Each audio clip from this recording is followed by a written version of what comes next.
So, we've got another advanced video coming out today looking at glycolysis, being the splitting of glucose to form pyruvate, and we're going to be looking at all of the products in between as well.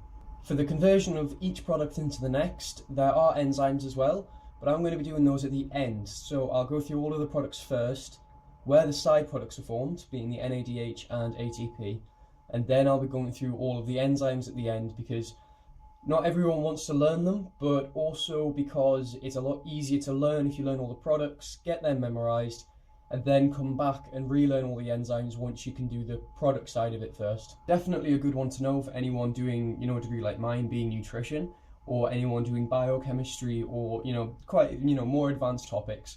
Unless you're just learning it for fun, then you should probably go out more. Just kidding. Good job. Without much further ado, let's get over to the computer and have a look at glycolysis. Right, so what we already know about glycolysis from my previous video, or if you know anything about glycolysis already, that it is the splitting of glucose into two molecules of pyruvate. That's the bulk of it. We also get important side products. First of all, we have two molecules of ATP going into the reaction. This is called the investment phase because you've got to spend money to make money. So that's going to kickstart the reaction. Luckily for us, we actually get two molecules of ATP coming out. This is because we actually make four, but we have these two going in, so we have to take that out to get our net. So we get our two ATP out. We also have two molecules of NAD plus going in, pass reaction, and they take hydrogens to form NADH. Because there's two molecules of pyruvate, there's two hydrogens to take, meaning we get two molecules of NADH. This is otherwise known as reduced NAD because this NAD plus has a positive charge and reduction is gain of electrons. And electrons are negative and they're coming from this hydrogen. So when it comes by, it is reduced to NADH, making it reduced NAD. So this is basically glycolysis. I will say now, by the way, I am sorry for the small nib, but there's not much I can do about it. But yeah. This is basically glycolysis. We have glucose being split into two molecules of pyruvate with two ATP coming out, two NADH coming out, and just bear in mind that there is an investment of two ATP. In reality, there are about 10 steps, each of which I'm about to go through now. So we know we are starting with our glucose. Well, this is firstly phosphorylated to form a molecule of glucose 6-phosphate. We know this because A, it's got phosphate in the name, and B, the 6 signifies where the phosphate is. So we have a phosphate on the 6th carbon of glucose, making it glucose 6-phosphate. For this phosphate to end up in the product, it has to be put in somewhere. So this is where we have our initial investment, our first ATP going in, because the adenosine triphosphate will donate one phosphate to the glucose and in turn will form ADP. So there's the first bit out of the way anyway. This glucose 6-phosphate is then converted into fructose 6-phosphate. Now if you've read my monosaccharide naming post, it's linked at the bottom. Glucose and fructose are just isomers, meaning they have the same structural formula, but they have a different orientation or a different organization in space. But they have the same molecules in the same amounts, just organized differently.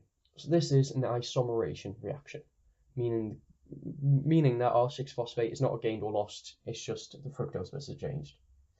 However, when we take this fructose 6-phosphate, we then convert that into fructose 1,6-bisphosphate.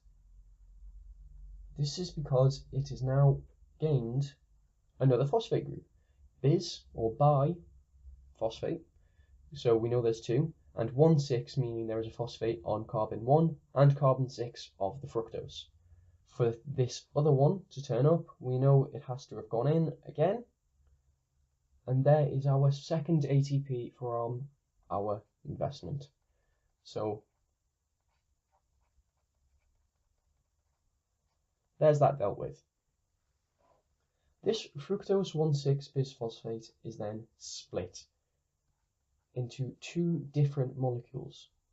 The first of which being glyceraldehyde 3-phosphate. This is what we want.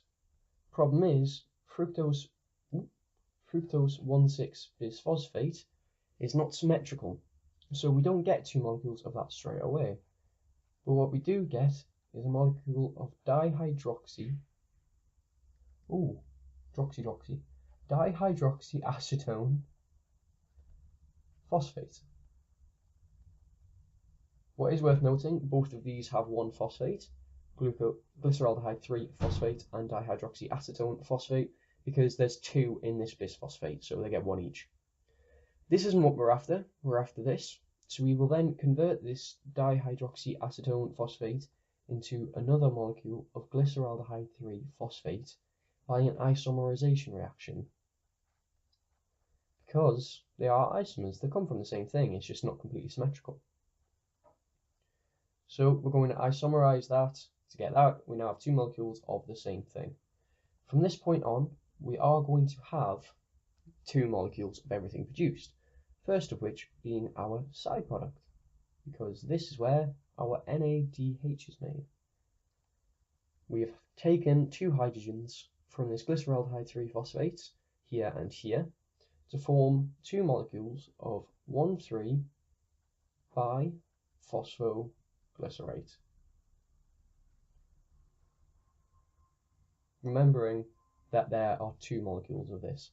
I'm writing all of these as one from this point on because it's a lot easier to read and a lot easier to write than writing two columns next to each other, but just remember there are two molecules of this being formed, which is why we get two NADH. So this 1,3-biphosphoglycerate, I'm going to draw that a little smaller, is then converted to 3-phosphoglycerate. Note that we have lost a phosphate group, because it's no longer a biphosphate, nor is it on 1 and 3, it's just on 3. So we have now got some ATP back from ADP. But we also have to take note of the fact there are two molecules of each of these. So we actually get 2 ATP back, meaning we've equaled that out now. So pretty good. So this 3-phosphoglycerate, this isn't going to lose or gain a phosphate. What it does is move the phosphate along to carbon 2, making it 2-phosphoglycerate. This, remember, two molecules. This 2-phosphoglycerate is then, I don't know if this is a real term or not, but I just called it once and that's how it stuck in my head, is I call it enolazed, where this phosphoglycerate, 2-phosphoglycerate, is converted into phosphoenol pyruvate. Again, it's still got its phosphate group, so it's not gained or lost anything. That happens here, where the phosphoenol pyruvate is stripped of its pyruvate, of its phosphate to just form pyruvate. And because there's two molecules of this and two molecules of this, as we know from our initial reaction, two molecules of pyruvate are formed. This is where our last couple of ATP coming out, making 4 produced, 2 going in, and that is where we get our net of 2 ATP produced. So that is all of the products and side products produced in glycolysis, which is not too bad. I would say take a minute, learn this. There is an image, I will link it at the bottom. You can print that off. I made that a while ago, so it's not going to look the same as this. It's a lot neater. But I would say get some practice in learning all of these products and then come back for the enzymes, which I will start on now. So our first step, we have glucose being phosphorylated to glucose 6-phosphate. This is by an enzyme called hexokinase. Note the name kinase. Anything involving a kinase is the addition or removal of a phosphate group. Here, it is the phosphorylation of glucose. Simply using hexokinase, just remember the kinase. So, we then have our glucose 6-phosphate. This is isomerized to fructose 6-phosphate. We know they're isomers. luckily for us, it's got another easy enzyme to remember, because it's glucose 6-phosphate being isomerized. We use an enzyme called glucose 6-phosphate isomerase. I love how they made that easy for us. So we've got this fructose 6-phosphate being formed, which is then converted into fructose 1,6-bisphosphate. As we know, kinases are the addition or removal of a phosphate. This is another kinase. A nice easy one to remember again, being phospho, because it's gaining a phosphate, fructo, because it's a fructose that's gaining that phosphate, kinase, because the enzyme is a kinase because it's adding a phosphate to the fructose. I'm not sure if that's why it's called that, it's just how I remember it and it makes it easier anyway. So we now have this fructose 1,6-bisphosphate. As that is split, both of these will obviously have the same enzyme because it's one reaction producing both. And that enzyme is called aldolase. I'll write it over here as well. Remember, fructose 1,6-bisphosphate is not completely symmetrical, meaning we don't immediately get two molecules of glyceraldehyde 3-phosphate being formed. So we need to convert this dihydroxyacetone phosphate into our other molecule of glyceraldehyde 3-phosphate. Remember that they are isomers, so we use an isomerization enzyme called an isomerase. In this case, using triose phosphate isomerase. So, I mean, thus far we've had two isomerizations, both using an isomerase, and everywhere where they've gained a where it's gained a phosphate from the ATP, it's used kinase. So that's not too bad.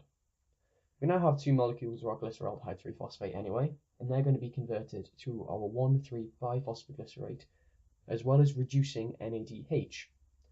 This is done by an enzyme. I'm going to write it over here and then I'll write the short in there. The enzyme is called glyceraldehyde 3-phosphate, as with the reactant, glyceraldehyde 3-phosphate dehydrogenase. This is dumbed down to GAPDH or DAPD, which is how I remember it. So we know it's dehydrogenating it because the hydrogen's got to come from somewhere for this NADH to be formed from NAD, and that's where it's going. So our glyceraldehyde 3-phosphate dehydrogenase, or GAPD, comes in here to hydrogenate our NAD. So we now have two molecules of 1,3-biphosphoglycerate. As that is losing a phosphate to form 3-phosphoglycerate, because it's no longer a biphosphate, or 1,3, we know that it's another kinase.